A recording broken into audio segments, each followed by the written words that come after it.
नानी की कहानी। एक जंगल में एक चंदन का पेड़ था। एक तरफ बाकी सब पेड़ थे जो समूह में थे, झुंड में थे। वहीं वह चंदन का पेड़ था जो अकेला था। सालों तक इसी तरह से अकेले रहने की वजह से चंदन अपने अकेलेपन से परेशान हो चुका था। उसे भी अब विचार आते थे कि उसके सामने भी कोई खड़ा हो, या कम से कम उसका कोई दोस्त हो जिससे वो इतने बड़े जंगल में खुद को अकेला ना महसूस करे।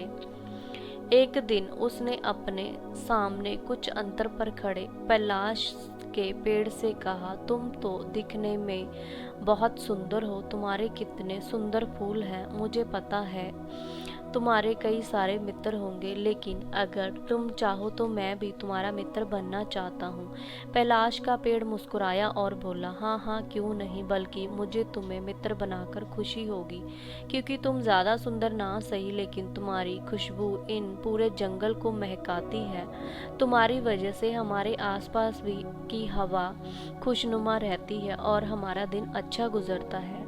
कैलाश की मीठी मीठी बातें सुनकर चंदन के पेड़ को बहुत अच्छा लगा। उसने कहा कि आखिरकार वह अब अकेला नहीं रहेगा और कैलाश उसका सच्चा मित्र बन पाएगा। लेकिन वह कितना गलत सोच रहा था, ये उसे अपने भविष्य में पता चलने वाला था।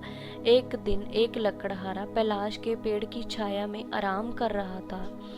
लकड़हारा काफी चिंता में दिखाई दे रहा था। उसने कैलाश ने उसे उसकी चिंता का कारण पूछा तो लकड़हारे ने बताया कि वो जंगल से सूखी लकड़ियां काटकर उन्हें बाजार में बेचता है और उनसे पैसे कमाता है, और इस तरह से वह अपना घर चला पाता है।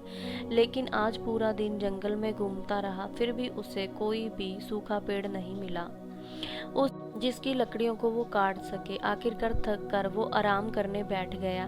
कैलाश लकड़हारे की बातें सुनकर बोला, बस इतनी सी बात, माना कि तुम्हें सूखी लकड़ियां नहीं मिली, मगर तुम्हें कुछ कीमती लकड़ियां मिल जाएंगी जिन्हें बेचकर तुम्हें अच्छे खासे पैसे मिले तो तुम्हारी समस्या हल हो जाएगी। लकड़हारे ने कहा, तुम कह तो ठीक रहे हो, लेकिन मुझे कीमती लकड़ियां मिलेंगी कहाँ? कैलाश के पेड़ ने लकड़हारे को अपने सामने कुछ ही दूरी पर वही चंदन का पेड़ दिखाया जिससे उसने थोड़े दिन पहले ही मित्रता की थी। लकड़हारा तुरंत चंदन के पेड़ के पास गया और उससे थोड़ी लकड़ियां काट ली। चंदन का पेड़ कैलाश की धोखेबाजी से काफी दुखी हो गया। उसने सोचा कि उसने कैलाश की ऊपरी सुंदरता देखकर उससे दोस्ती की, इससे अच्छा वह उसको भीतर से जानने के बाद दोस्ती करता तो अच्छा होता। उसने सोचा जरूर कैलाश के पेड़ इस धोखेबाजी का जवाब देगा। लकड़हारे ने लकड़ियां तो काट ली थी, लेकिन वह और कुछ सोच रहा था और चिंतित दिखाई दे रहा था। चंदन के पेड़ ने उससे पूछा, अब क्या हुआ, तुम्हें तो लकड़ियां मिल गई, फिर क्यों चिंता में हो?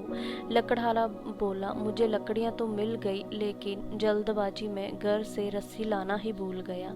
अब मैं ये लकड़ियां कैसे अपने घर तक ले जा पाऊंगा? चंदन को जल्द ही कैलाश से बदला लेने का मौका मिल गया। चंदन ने लकड़हारे को कहा, तुमको इसमें क्या समस्या है? तुम वह जो सामने कैलाश का पेड़ है उसकी जड़ें निकाल लो। वह जड़ें काफ़ी अच्छी रस्सी की तरह मजबूत, उनका इस्तेमाल करके तुम लकड़ियां बांधकर अपने घर तक ले जा सकते हो। लकड़हारा चंदन के पेड़ के इस दिए सुझाव से खुश हो गया। तुरंत कैलाश के पेड़ को जड़ से उखाड़कर उसकी जड़ों को रस्सी की तरह इस्तेमाल करके लकड़ियों को बांधकर अपने घर लौट गया। कैलाश का पेड़ जड़ से उखड़कर जब अपनी आखिरी सांसें गिन रहा था, तब चंदन के पेड़ ने उससे धोखेबाजी का कारण पूछा तो उसने बताया कि वह चंदन की खुशबू से जलता था, क्योंकि उसके फूलों की खुशबू चंदन की खुशबू की वजह से दब जाती थी।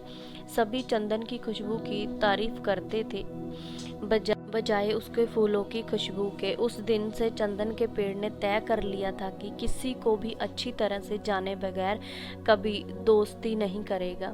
इससे ये भी समझ में आया कि दुर्जन के साथ से अच्छा अकेला रहना होता है।